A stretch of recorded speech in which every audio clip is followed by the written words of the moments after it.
नमस्कार, आप देख रहे हैं कालचक्र। मैं हूं श्रद्धा और मेरे साथ हैं प्रश्न कुंडली विशेषज्ञ पंडित सुरेश पांडे जी। पंडित जी, बहुत बहुत स्वागत है आपका। नमस्कार। धन्यवाद। सेहत, संगत और सोच बिगाड़ सकता है केतु। केतु से बचना है तो जरूर देखें कालचक्र। जी हाँ, आज हम कालचक्र में बात करने वाले हैं केतु ग्रह की। हर व्यक्ति की कुंडली अलग अलग होती है और ग्रहों की स्थिति भी अलग अलग। केतु ग्रह भी हर व्यक्ति को कुंडली में उनकी स्थिति के अनुसार अच्छा या बुरा फल देते हैं। ऐसे में आज कालचक्र में पंडित सुरेश पांडे जी केतु की पूरी कुंडली खोलने वाले हैं, यानी केतु कैसी स्थिति में आपको परेशानी और संकट में डाल सकता है, खराब केतु के लक्षण क्या होते हैं और अगर केतु अशुभ हो जाए तो कैसे वो व्यक्ति पर अपना कहर बर पाता है। केतु कैसा ग्रह है, इसकी दशा कैसी होती है, ये हमारे जीवन पर कैसा असर डालता है और लोग इसके नाम से आखिर डर क्यों जाते हैं, ये तमाम सवाल जो पंडित जी से जानते हैं। बताइए पंडित जी। देखो, ऐसा है, पलाश पुष्प संकासम तारकाग्रह मस्तकम रौद्र रौद्रांतकम घोरम तम केतुम प्रणमाम्यहम्। केतु एक छाया ग्रह है जिसका स्वभाव क्रूर है। केतु तर्क, बुद्धि, ज्ञान, वैराग्य, विक्षोभ और मानसिक गुणों का कारक है। केतु प्रकृति में तमस है। मनुष्य के शरीर में केतु अग्नि तत्व का प्रतिनिधित्व करता है। धनु राशि केतु की उच्च राशि है। मिथुन केतु की नीच राशि है। 27 नक्षत्रों में केतु अश्विनी, मघा और मूल नक्षत्रों का स्वामी है। केतु की महादशा 7 साल की होती है। केतु में केतु की अंतर्दशा 4 महीने 27 दिन की होती है, लेकिन वैसे अगर देखा जाए तो इसकी अंतर्दशा 11 महीने से 1.25 साल तक होती है। केतु के कारण किसी भी व्यक्ति का स्वभाव कठोर हो सकता है। केतु से प्रभावित लोग बहुत जल्दी क्रोध में आ जाते हैं। केतु अशुभ हो तो व्यक्ति की संगत खराब हो जाती है और उसकी बुरी आदतें लग जाती हैं। देखिए, केतु बुरा ही नहीं है, केतु बहुत अच्छा भी है। यद्यद भाव गते राहु, महर्षि पाराशर लिखते हैं, यद्यद भाव गते राहु केतुश्च जनने निराम। यद्यद भाव गते राहु केतुश्च जनने निराम यद्यद भावे संयुक्तो तद फलम प्रतिषेदलम। जिन जिन राशियों में केतु और राहु होते हैं, उन राशियों के स्वामी के गुण दोष के आधार पर ये अपना गुण दोष प्रकट करते हैं। इसलिए ये छाया ग्रह हैं, इनका अपना कोई स्वतंत्र अस्तित्व नहीं है। लेकिन ये एक बात जान लीजिए कि लग्न में बैठा हुआ केतु मस्तिष्क से संबंधी बीमारी देता है और द्वितीय भाव का केतु मुंह से संबंधित बीमारी देता है। तृतीय भाव का केतु सब प्रकार के विघ्न बाधाओं का समापन करके जातक को राजराज कर देता है। चतुर्थ भाव का केतु पिता की आयु को कम करता है। पंचम भाव का केतु संतान सुख के लिए मोटे मोटे आंसू रुला देता है और छठे भाव का केतु निसंदेह व्यक्ति को निरोगी बनाता है। सातवें भाव का केतु दाम्पत्य जीवन में उथल पुथल की स्थिति पैदा करता है। आठवें भाव का केतु पाइल्स, बवासीर, भगंदर जैसे रोगों को जन्म देता है। नवें भाव का केतु व्यक्ति को धर्म के मार्ग से इधर उधर करता है। दसम भाव का केतु भी पिता और माता के स्वास्थ्य के लिए हानिकारक होता है। एकादश भाव का केतु संतान के लिए हानिकारक होता है और द्वादश भाव का केतु पार्वती और शिव की आराधक शक्ति देता है और मोक्ष प्रदान करने में सहायता प्रदान करता है। यदि केतु 12वें भाव में हो तो ये मोक्ष भी देता है। लेकिन आप जानते हैं, केतु ज्योतिष के लिए भी बहुत बड़ा कारक है।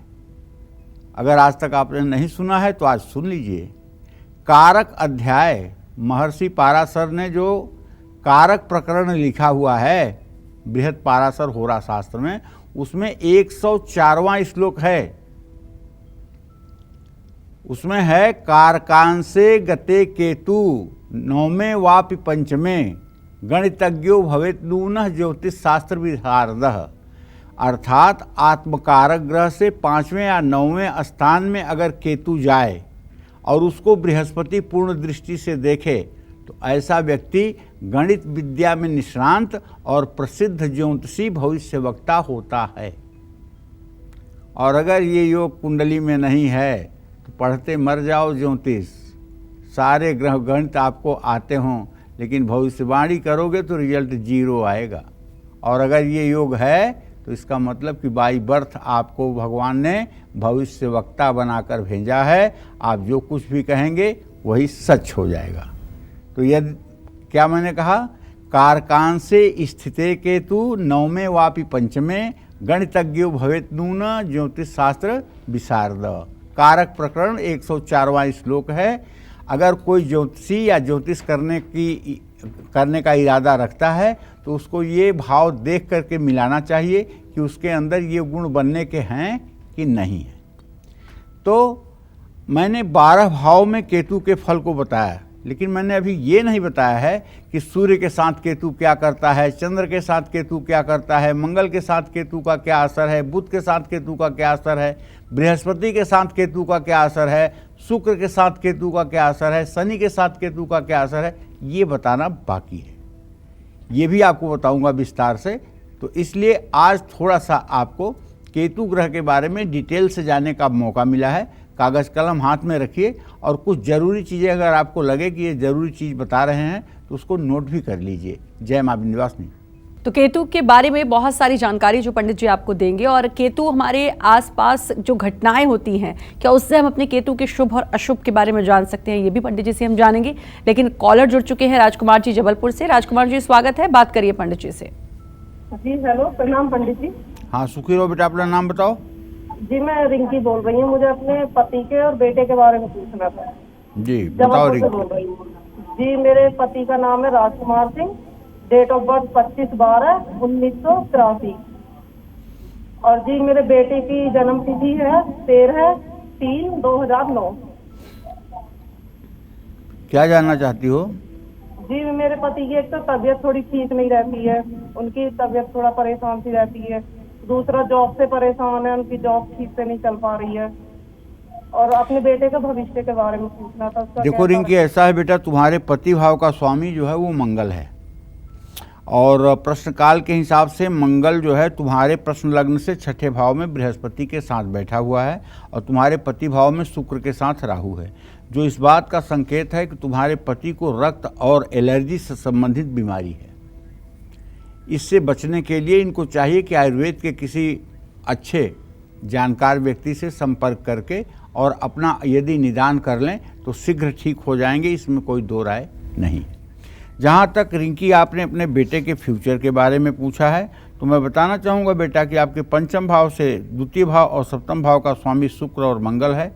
शुक्र और मंगल दोनों का इत्तिसाल बृहस्पति के साथ नहीं हो पा रहा है।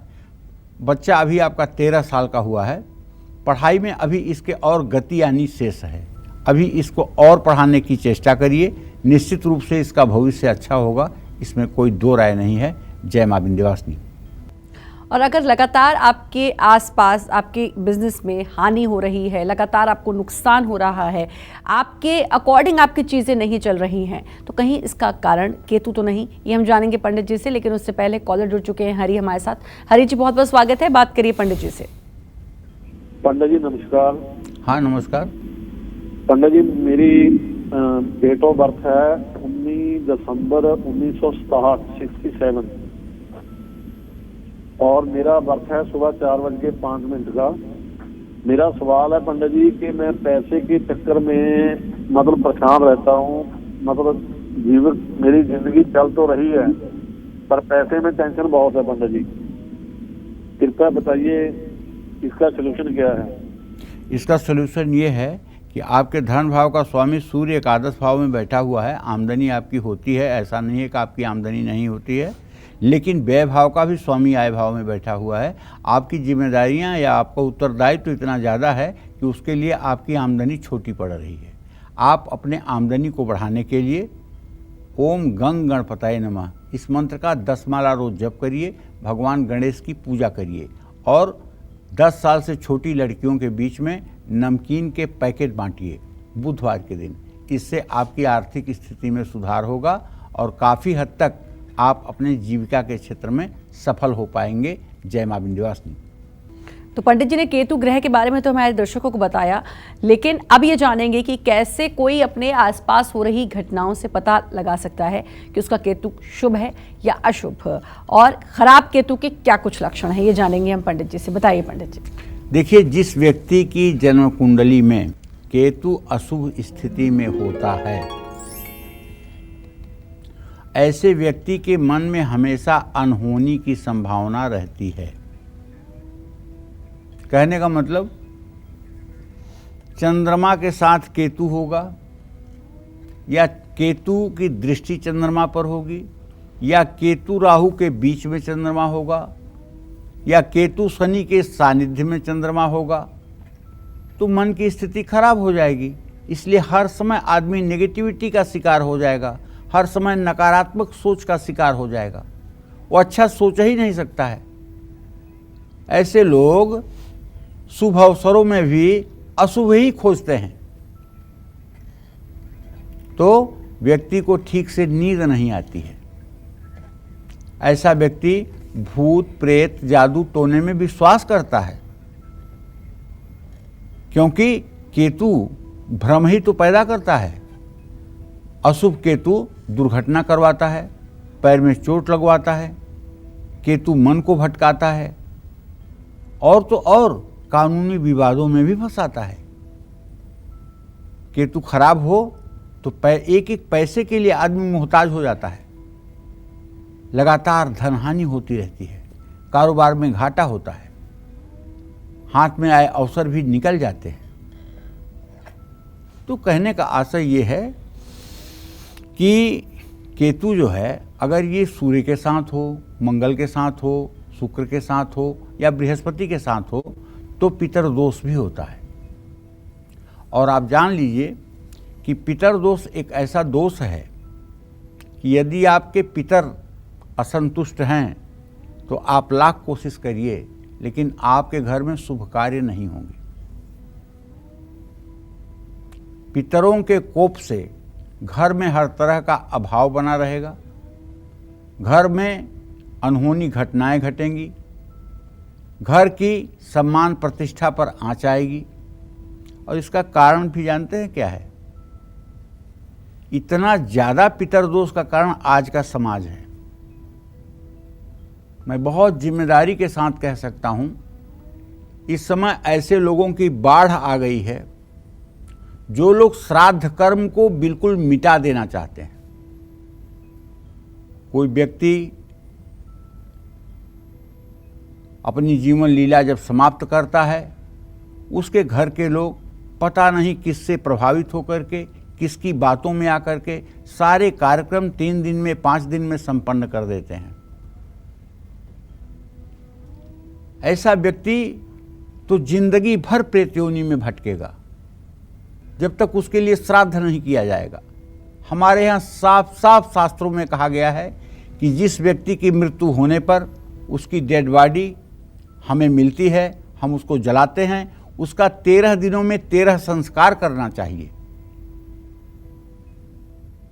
जो लोग 13 दिनों में 13 संस्कार नहीं करते हैं, 3 दिनों में 5 दिनों में संस्कार करते हैं और हवन करा करके सोचते हैं कि हम पाप से मुक्त हो गए हैं, तो उनके पितर हर समय प्रेत योनि में भटकते हैं और उससे परिवार के लोगों के साथ आए दिन घटना दुर्घटना होती है। इसलिए सभी लोगों से बड़े विनम्रता से कहना चाहूँगा कि यदि मृतक के प्रति जरा सी भी आपके अंदर सहानुभूति हो तो 13 दिन के 13 कार्यक्रम होने चाहिए, तभी उस आत्मा को पुनः अच्छी गति मिलेगी।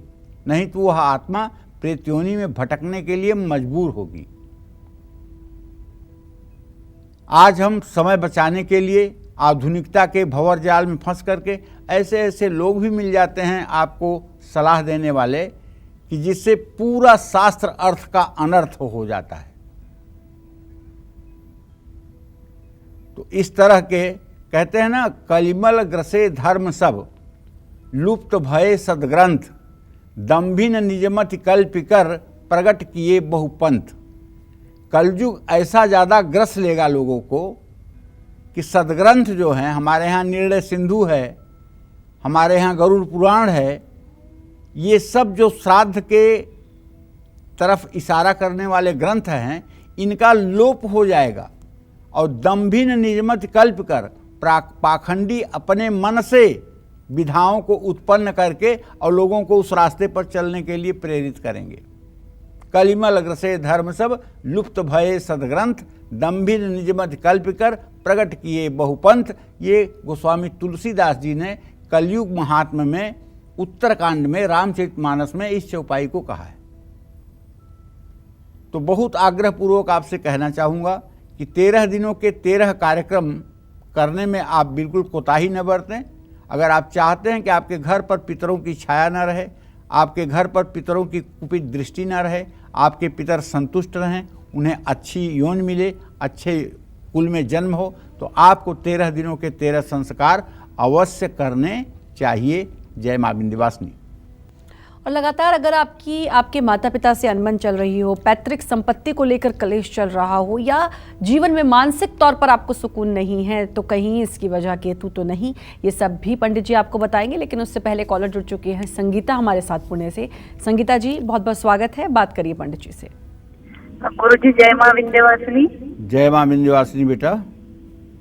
गुरुजी, मैं ये पूछना चाहती हूँ कि हम लोग अभी गया जाके मेरे ससुर जी का पूरा श्राद्ध किया, लेकिन उधर एक भी पंडित ऐसे नहीं कि वो तंबाकू खा के पूजा करते हैं।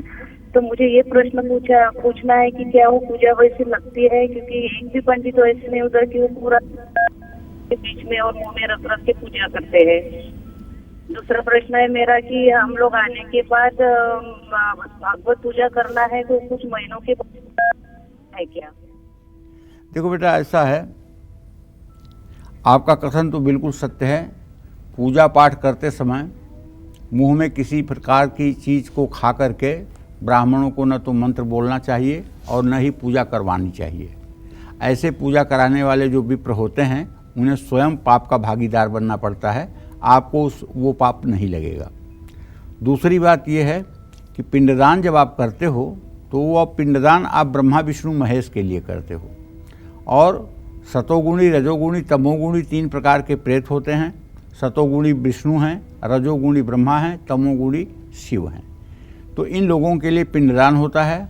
और उस पिंड को जब आप सूंघ लेते हैं तो वो पिंडदान का पूरा परिणाम आपको प्राप्त होता है और आपके पितरों को अच्छी और उत्तम गति प्राप्त होती है। गया में जाकर आपने श्राद्ध कराया, अच्छी बात है, लेकिन आप एक बात जान लीजिए कि बेटा, अगर कोई जेबकतरा है और उसकी जमानत के लिए आप सुप्रीम कोर्ट चले जाइए, तो क्या सुप्रीम कोर्ट उसकी जमानत दे देगा? सुप्रीम कोर्ट कहेगा कि पहले लोअर कोर्ट में जाओ, पहले अपने जिला वाली कोर्ट में जाओ, वहाँ से नहीं होता है तो हाई कोर्ट में जाओ, हाई कोर्ट में नहीं होता है तो सुप्रीम कोर्ट में जाओ। इसी तरह से हम किसी भी पितर को मुक्ति देने के लिए अगर पहले गया चले जाते हैं तो इसका मतलब कि हम सुप्रीम कोर्ट चले गए। वहाँ कुछ होना जाना नहीं है और घटनाएं सब उसी तरह से बनी रहेंगी। सबसे पहले आपको करना चाहिए कि आप अपने घर पर पिंडदान करें। घर पर पिंडदान करने के बाद विष्णु सहस्रनाम का 108 पाठ कराएं। उसके बाद किसी तीर्थ में जा कर के आपको त्रिपिंडी श्राद्ध और नारायण बलि करवानी चाहिए। त्रिपिंडी श्राद्ध और नारायण बलि के 6 महीने बाद तब आपको छियाह रख करके और गया श्राद्ध करना चाहिए। गया श्राद्ध करने के पहले या बाद में आपको श्रीमद् भागवत महापुराण का श्रवण भी करना चाहिए। इससे पितरों को मुक्ति मिलती है। केवल गया जाने से या गया का बड़ा नाम सुन करके जाने से पितरों को मुक्ति नहीं मिलती है। पूरी जिम्मेदारी से कह रहा हूँ। जैसे लोअर कोर्ट का मामला सुप्रीम कोर्ट नहीं देख सकता है, उसी तरह से गया जो है सुप्रीम कोर्ट है श्राद्ध का। वहाँ जाने का तब मतलब है जब नीचे से आप करते हुए कर्मों को जाएंगे तब। पहले ही जाने से वहाँ कोई मतलब नहीं है। जय मां विंध्यवासिनी। चलिए, आप जानते हैं और कौन से ऐसे लक्षण, घटनाएं या संकेत हैं जिन्हें जानकर हम केतु की खराब या सही स्थिति के बारे में पता लगा सकते हैं? बताइए पंडित जी। देखो श्रद्धा, अगर पैतृक संपत्ति आपके पास है, मान लीजिए कि आपके पास पैतृक संपत्ति बहुत है लेकिन उसका लाभ आपको नहीं मिल पा रहा है, पैतृक संपत्ति आपकी मुकदमे में फंसी हुई है, झगड़े में फंसी हुई है, या किसी ने कब्जा किया हुआ है और आप अपनी संपत्ति के लिए दौड़ रहे हैं, अपनी संपत्ति के लिए लड़ रहे हैं, अपनी चीज़ पाने के लिए आपको लड़ना पड़ रहा है, तो उसका सुख अगर आप नहीं भोग पा रहे हैं और कड़ी मेहनत के बाद भी अगर परिणाम आपको अच्छे नहीं मिल रहे हैं, तो इसका मतलब कि केतु खराब है। व्यक्ति अपने माता पिता और बुजुर्गों का हमेशा मजाक अगर बनाता है तो केतु खराब हो तो माता पिता से मतभेद भी बढ़ जाते हैं। वैवाहिक जीवन में भी कलेश होता है। ऐसे व्यक्ति को झूठ बोलने की आदत होती है। अगर द्वितीय भाव में केतु हो तो ऐसा व्यक्ति नंबर 1 का झूठा होता है। ऐसा व्यक्ति खुद भी अपने बच्चों से अच्छा व्यवहार नहीं करता है। खराब केतु व्यक्ति की मति को भ्रमित कर सकता है। जैसे चंद्रमा के साथ अगर केतु हो जाए तो बहुत टैलेंटेड व्यक्ति होगा, वो पूरी दुनिया को रास्ता दिखाएगा, लेकिन जब उसे छोटा सा भी निर्णय करने की बारी आएगी तो दलदल में फंस जाएगा। उसका दिमाग ही नहीं काम करेगा कि सही क्या है गलत क्या है। अपने लिए डिसीजन लेने में उस आदमी को भगीरथ प्रयास करना पड़ेगा। ऐसा व्यक्ति अपराध भी कर सकता है, अपराधी भी हो सकता है। अच्छी बातें, अच्छे लोग अशुभ केतु पर अच्छे नहीं लगते हैं। इसलिए केतु का अशुभ होना व्यक्ति के अंदर दूषित विचारधारा को भी जन्म देता है। इसलिए मैं तो ये कहूँगा कि अगर आपको लगे कि केतु आपका खराब है तो आपको और कुछ नहीं, ओम गंग गणपतये नमः इस मंत्र का 10 माला नियमित जप करना चाहिए और 1-2 साल नहीं, सालों साल करना चाहिए। इससे केतु के बुरे प्रभाव से आप बच सकते हैं। जय मां विंध्यवासिनी। आज कालचक्र का विषय बेहद महत्वपूर्ण है क्योंकि आज हम बात कर रहे हैं केतु ग्रह और आपकी किस्मत की। कैसे बुरी आदतों की तरफ धकेल सकता है केतु, कैसे आपकी सेहत, संगत और सोच को बिगाड़ सकता है केतु। साथ ही केतु को शांत करने के क्या हैं सबसे असरदार उपाय, इसी के बारे में पंडित जी आज आपको बता रहे हैं। अपनी इसी चर्चा को आगे बढ़ाते हुए बात करते हैं केतु से आपके हेल्थ कनेक्शन की। खराब केतु कैसे हमारी सेहत पर बुरा असर डालकर हमें रोगी बना सकता है, आइए जानते हैं। बताइए पंडित जी। देखो, केतु का जो प्रभाव होता है ना, वो ज़्यादातर गर्दन के नीचे शरीर के हिस्से पर पड़ता है। गर्दन के नीचे का जो हिस्सा है, केतु का दुष्प्रभाव ज़्यादातर इन्हीं हिस्सों पर पड़ता है, निचले हिस्से पर। केतु के कारण वात पित्त विकार आसानी से हो जाता है। कुंडली में केतु खराब होने पर चर्म रोग हो सकता है।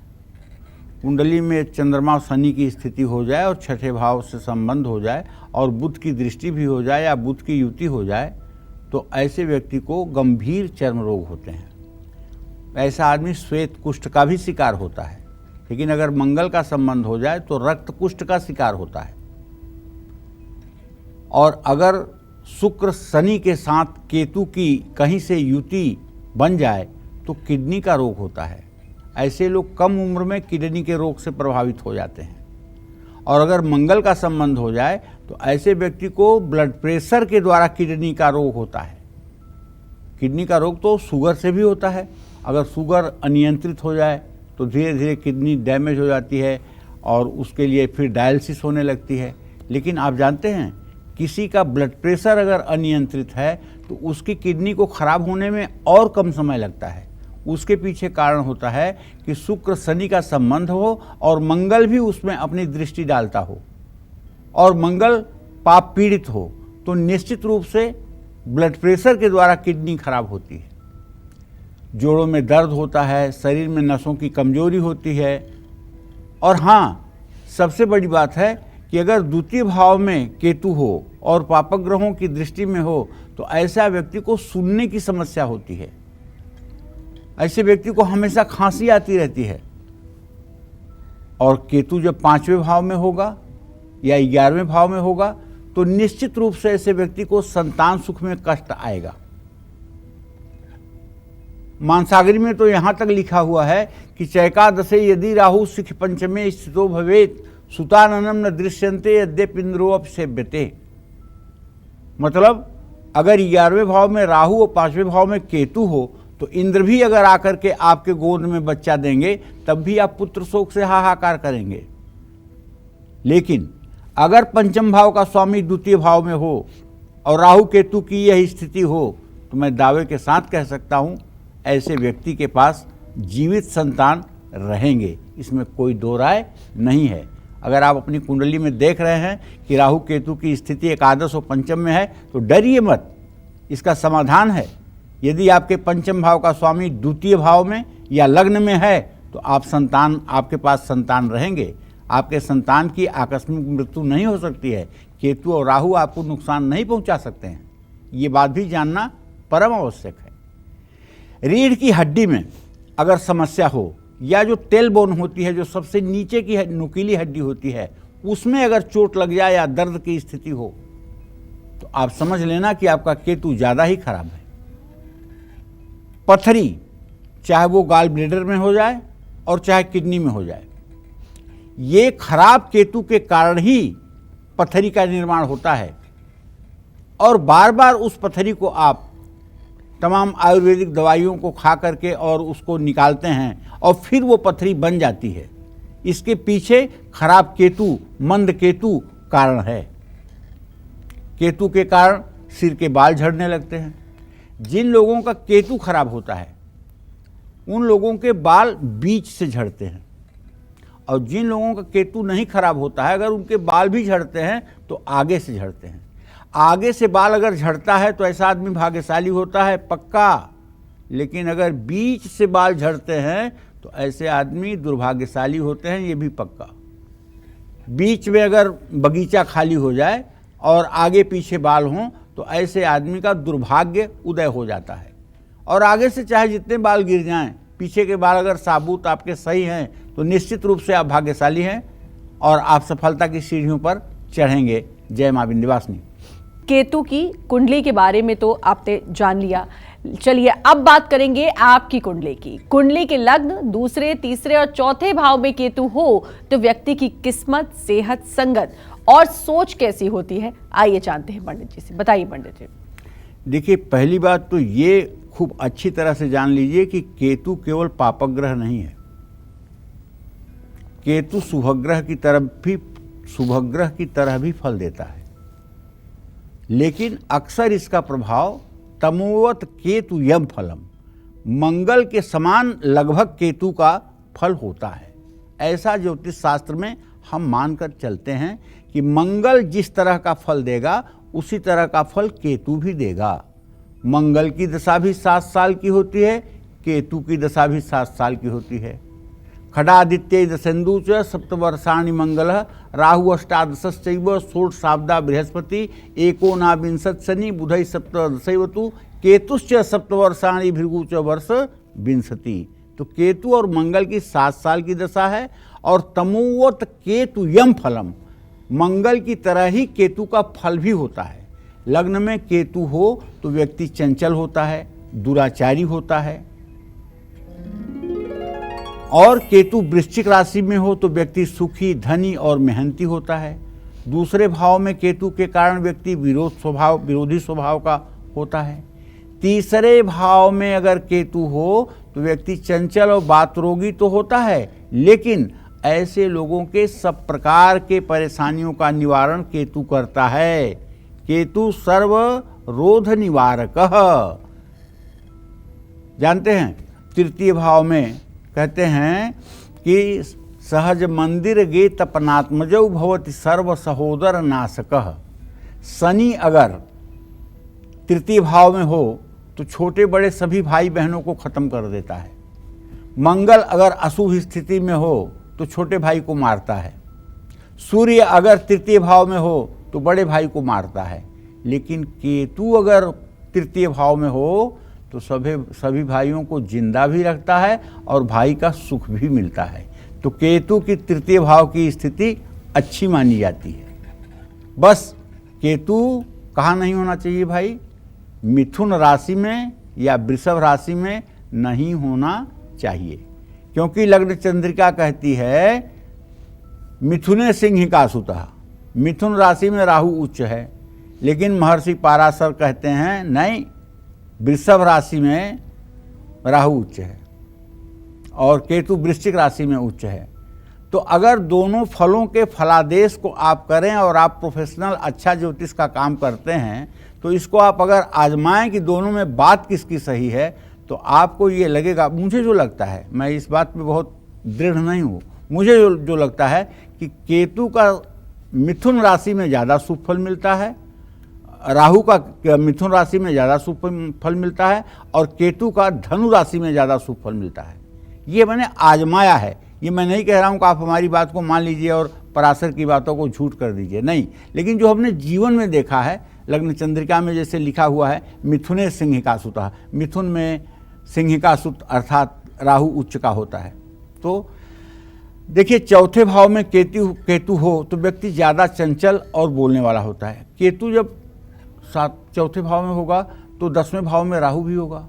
राहु और केतु जब चौथे और 10वें भाव में होते हैं तो ऐसे आदमी के माता से पहले पिता की मृत्यु होती है, और पिता की आयुष्य के लिए ऐसा बच्चा जो है हानिकारक होता है। तो ऐसे लोगों में उत्साह की कमी भी होती है। तो समझ गए आप ना, 4 भावों तक का तो मैंने आपको बता दिया, लेकिन आप बने रहिए हमारे साथ, अभी हमें बताना है शेष बहुत कुछ। अगर आप बने रहेंगे तो केतु के इस प्रभाव को आप अच्छी तरह से समझने में कामयाब रहेंगे। जय मां विंध्यवासिनी। कुंडली के 4 भाव यानी कि लग्न, द्वितीय, तृतीय और चतुर्थ भाव के बारे में तो आपने जान लिया, लेकिन अभी 5वें, 6ठे और 7वें, साथ ही 8वें भाव में अगर केतु विराजमान हैं तो क्या कुछ असर आपकी कुंडली पर, आपके जीवन पर देखने को मिलेगा, ये हम जानेंगे पंडित जी से। लेकिन उससे पहले रामलाल जी हमारे साथ कॉलर जुड़ चुके हैं बीकानेर से। रामलाल जी, बहुत बहुत स्वागत है, बात करिए पंडित जी से। पंडित जी प्रणाम। हाँ, सदा सुखी रहिए। पंडित जी, मेरी उम्र है 6-7 स्वीकरण में। फिर से एक बार बताइए, क्या कह रहे हैं? कि मेरी जन्म डेट है 6-7 में और 4:30 बजे शाम को। जी। मेरे प्राइवेट कंपनी में पैसा डूबा हुआ है, कब तक आने की उम्मीद है, और मेरे मकान का कब मकान बनाने का कब योग है? चलिए रामलाल जी, मैं बताना चाहूँगा कि मंगल और चंद्रमा दोनों का चतुर्थ दशम इत्तिसाल है। मकान बनाने में अभी 3 से 4 साल का भी समय लग सकता है। आपको चाहिए कि आप शनिवार के दिन शाम को हनुमान जी के चित्र के सामने घी का दिया जलाकर सुंदरकांड का पाठ करें। ये पाठ 7 शनिवार आपको जरूर करना चाहिए। बतासा या लड्डू का भोग लगाना चाहिए। 7 शनिवार के बाद निश्चित रूप से आपको उजाला दिखाई देगा और जीने का एक मकसद आपको मिल जाएगा। जय मां विंध्यवासिनी। किसी व्यक्ति की कुंडली के 5वें, 6ठे, 7वें और 8वें भाव में केतु बैठा है तो उसका नेचर और फ्यूचर कैसा होता है, बताइए पंडित जी। देखिए, हमने तो अभी 5वें भाव के केतु के बारे में तो बहुत विस्तार से बताया। 5वें भाव में केतु होगा तो व्यक्ति की बुद्धि काम नहीं करती है, बात रोग हमेशा परेशान करता है। लेकिन इतना सच नहीं है। केतु को 5वें भाव में मैंने देखा है और व्यक्ति को बहुत बुद्धिमान भी देखा है, उसके बुद्धि का लोहा भी देखा है। तो अगर केतु अशुभ स्थिति में 5म भाव में होगा, पापक ग्रह के भाव में होगा, पापक ग्रहों की दृष्टि में होगा, और द्वितीयेश निर्बल होगा, लग्नेश निर्बल होगा, लग्न और द्वितीय भाव पर पापक ग्रहों की दृष्टि होगी, तभी व्यक्ति बुद्धू बन सकता है, वरना तो ऐसा व्यक्ति बुद्धिमान ही होगा। और केतु 5म भाव में या राहु 5म भाव में संतान के लिए दुखदाई हैं, ये बात मैं स्वीकार करता हूं। ऐसे लोगों का ब्लड ग्रुप निगेटिव होता है। जिनके कुंडली के 5वें भाव में अशुभ केतु होता है, अगर उनका ब्लड ग्रुप चेक करें तो संभवतः 99% लोगों का ब्लड ग्रुप निगेटिव होता है। इसीलिए ऐसे लोगों की संतति गर्भ में ही मर जाती है या उत्पन्न होने के बाद मर जाती है। लेकिन अगर आपको केतु का उपाय करना है और केतु का आप उपाय कर लेते हैं, केतु के मंत्रों का आप जप कर लेते हैं, हवन तर्पण मार्जन कर लेते हैं, दान कर लेते हैं, तो निसंदेह आपको संतान भाव से सुख मिल सकता है। केतु रोग देता है, ऐसा व्यक्ति झगड़ालू और झूठ बोलने वाला होता है। 7वें भाव में केतु के कारण व्यक्ति की बुद्धि मंद हो जाती है। ऐसा व्यक्ति अपने विरोधियों से हमेशा डरा डरा रहता है और सुख नहीं भोग पाता है। 8वें भाव में केतु हो तो व्यक्ति तेजहीन और चालाक होता है। लेकिन अगर उस पर राहु के अलावा शनि वगैरह की भी दृष्टि हो जाए तो ऐसा व्यक्ति गुदा रोग अर्थात पाइल्स, बवासीर, भगंदर जैसे गंदे रोगों का शिकार हो जाता है और ऐसे व्यक्ति को काफ़ी वात विकार से पीड़ा होती है और ऐसे व्यक्ति के ऊपर निसंदेह पितृदोष होता है। जिन लोगों को पाइल्स, बवासीर, भगंदर का रोग है, अगर वो अपने कुंडली का सही ठीक ढंग से मूल्यांकन करावें तो मैं विश्वास के साथ कह सकता हूँ 90% लोगों की कुंडली में जिनको ये रोग होता है 90% लोगों की कुंडली में पितर दोष देखा गया है और पितर दोष के कारण ही ये गंदा रोग उत्पन्न होता है। अगर पितरों की शांति करा लिया जाए तो आप विश्वास मानिए ये रोग छोटी छोटी दवाओं से भी ठीक हो सकता है। तो मैं यही कहना चाहूँगा, केतु हो या कोई ग्रह हो, चाहे जितनी अशुभ स्थिति में हो, सनातन धर्म में उपाय इसीलिए बनाए गए हैं कि आप विपत्तियों को टाल सकें और बुरे समय को भी अच्छे समय में परिवर्तित कर सकें। उपाय इसलिए नहीं बनाए गए हैं कि केवल आप समय के साथ मनोरंजन करें। अगर आपको पता है कि आपका भविष्य आने वाले समय में थोड़ा खराब होना है तो उसके उपाय करके उसके भारी दुष्प्रभाव से आप बच सकते हैं और छोटे से कष्ट में आपके भारी दुखों का निवारण हो सकता है।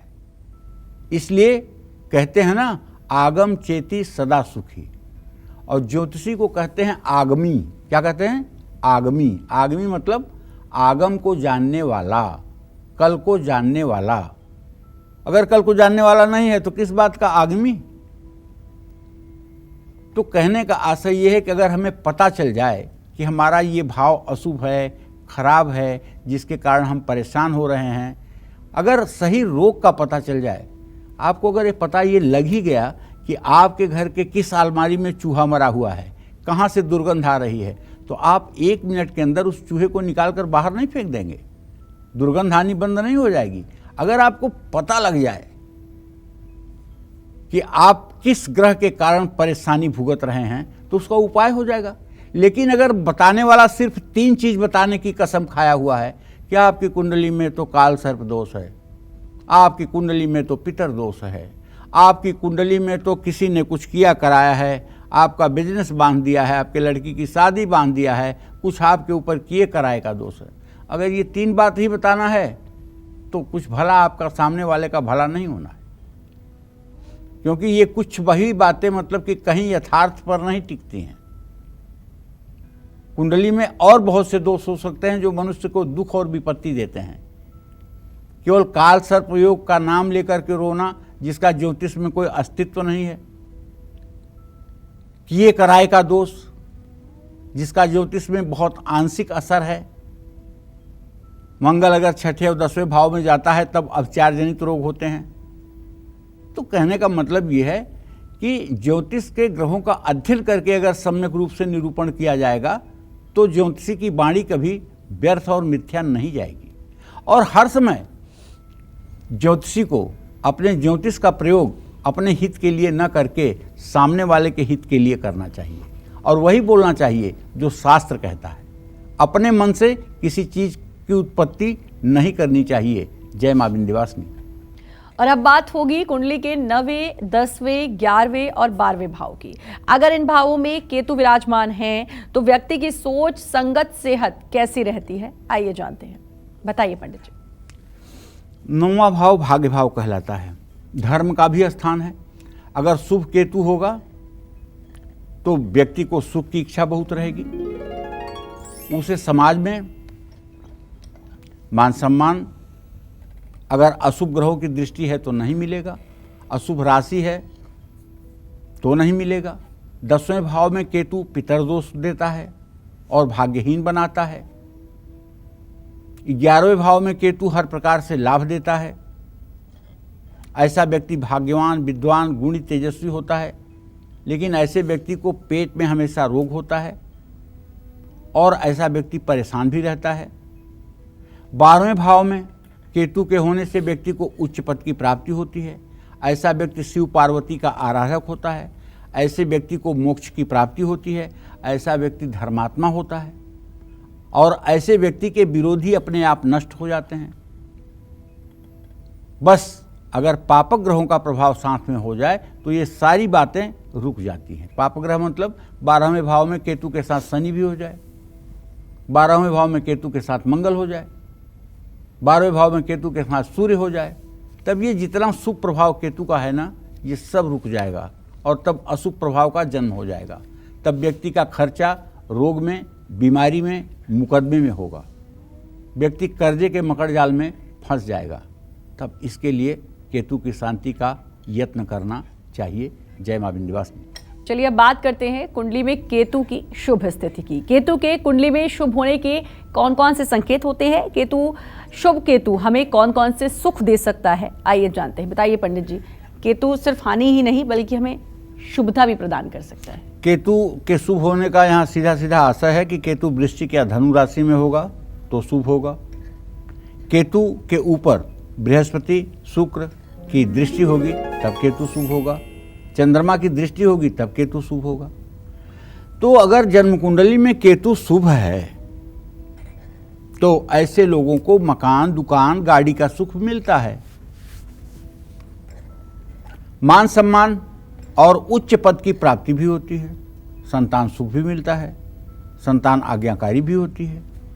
और केतु अगर जन्म कुंडली में अच्छा है तो ऐसे व्यक्ति को पूर्वाभास की क्षमता मिलती है, अर्थात कोई घटना घटित होने वाली है तो उसका पहले आभास हो जाता है ऐसे व्यक्ति को।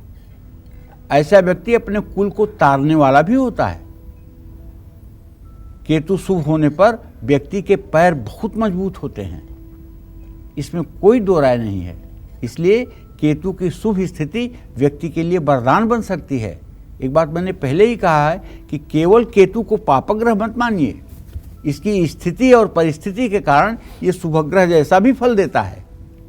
जय मां विंध्यवासिनी। और आपकी कुंडली में केतु अलग अलग ग्रहों के साथ अगर बैठते हैं तो फिर उसका क्या कुछ असर आपके जीवन पर पड़ता है, बताइए पंडित जी। देखो श्रद्धा, इसमें बहुत विस्तार से बात करने की जरूरत है क्योंकि 12 भावों में अलग अलग ग्रहों के साथ बैठता है तो अलग अलग परिणाम देता है, लेकिन अमूमन जो स्थूल परिणाम है वो बता रहा हूँ। जैसे सूर्य के साथ अगर केतु होगा तो पितर दोष देगा, पिता के जीवन में चुनौतियाँ देगा, ऐसे व्यक्ति का पिता पूरी जिंदगी हाड़ तोड़ मेहनत करेगा और कभी भी बहुत वैभवशाली नहीं हो पाएगा।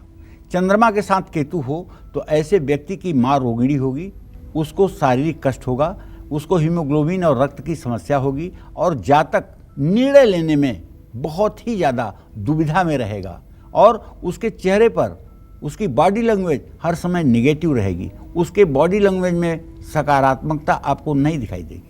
मंगल के साथ अगर केतु है तो ऐसा आदमी डरपोक, अंधेरे से डरने वाला, भाइयों से हर समय नुकसान सहने वाला ऐसा व्यक्ति होता है और डरपोक तो होगा ही होगा। और इसी तरह से अगर बुध के साथ केतु है तो ऐसा व्यक्ति दांत के रोग से पीड़ित होगा, ऐसा व्यक्ति कान के रोग से पीड़ित होगा, दांत और कान के रोग होंगे, कान से दुर्गंध आएगी और ऐसे व्यक्ति को चर्म रोग भी हो सकता है। ऐसा व्यक्ति सोराइसिस जैसी बीमारियों से भी ग्रसित हो सकता है।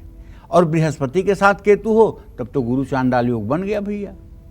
ऐसे व्यक्ति को तो हर शुभ कार्य में विघ्न और विलंब की स्थिति दिखाई देगी। अगर गुरु के साथ केतु हो तो ओम नमः शिवाय या शिव सहस्त्र नामावली का पाठ शुरू कर देना चाहिए। इसी तरह से अगर शुक्र के साथ केतु हो तो पत्नी के सेहत में बार बार गिरावट आती है, विलासिता संबंधी वस्तुओं में नुकसान होता है। और शनि के साथ केतु हो तब पूछना ही क्या है, विपत्तियों का पहाड़ टूट पड़ता है। और राहु और केतु ये तो दोनों परस्पर साथ में रहते हैं, तो अगर ये दोनों परस्पर साथ में हैं और शुभ भाव में हैं तो अच्छी बात है, अशुभ भाव में हैं तो नुकसान होगा ही होगा। जय मां विंध्यवासिनी। चलिए अपने स्पेशल सेगमेंट की शुरुआत करते हुए अब पंडित जी से जानते हैं कि कुंडली में अगर केतु की स्थिति अशुभ है तो हमें कौन से खास उपाय जरूर करने चाहिए, बताइए पंडित जी वो खास उपाय। देखो, कुंडली में अगर केतु शुभ स्थिति में नहीं है तो हर शनिवार को पीपल के पेड़ के नीचे आपको दिया जलाना चाहिए। पीपल के पेड़ की हमेशा क्लॉकवाइज परिक्रमा करनी चाहिए। शनिवार को 1 लोटे पानी में कुसा और दुर्वा डालकर पीपल के पेड़ में चढ़ाना चाहिए। केतु के अशुभ प्रभाव को दूर करने के लिए भगवान भैरव की भी उपासना करनी चाहिए और केतु का प्रकोप कम करने के लिए हनुमान, गणेश और मां दुर्गा की पूजा उपासना का विधान है। त्रयोदशी तिथि या शनिवार को केतु की शांति के लिए व्रत करना चाहिए। केतु को शांत करने के लिए उड़द, गर्म कपड़े, लोहा छाता, कंबल, कस्तूरी दान करना चाहिए। गाय को हरा चारा खिलाना चाहिए। अपनी संतान से अच्छा व्यवहार करना चाहिए। कुत्ता पालना या कुत्ते की सेवा करना केतु के लिए लाभकारी है। जय मां विंध्यवासिनी। पंडित जी, बहुत अच्छी जानकारी केतु के बारे में आपने दी और अब केतु को लेकर या आसपास की घटनाओं से हम समझ सकते हैं कि केतु किस स्थिति में है। उपाय भी आपने बताया, अपना समय दिया उसके लिए आपका बहुत बहुत धन्यवाद और उम्मीद करते हैं आज का विषय भी आपको बहुत पसंद आया होगा। कल फिर एक नए विषय और आपकी परेशानियों को दूर करने के लिए ढेरों उपाय लेकर आएंगे हम पंडित सुरेश पांडे जी के साथ। तब तक कालचक्र की पूरी टीम को दीजिए इजाजत, लेकिन देश दुनिया की खबरों के लिए देखते रहिए News 24। नमस्कार।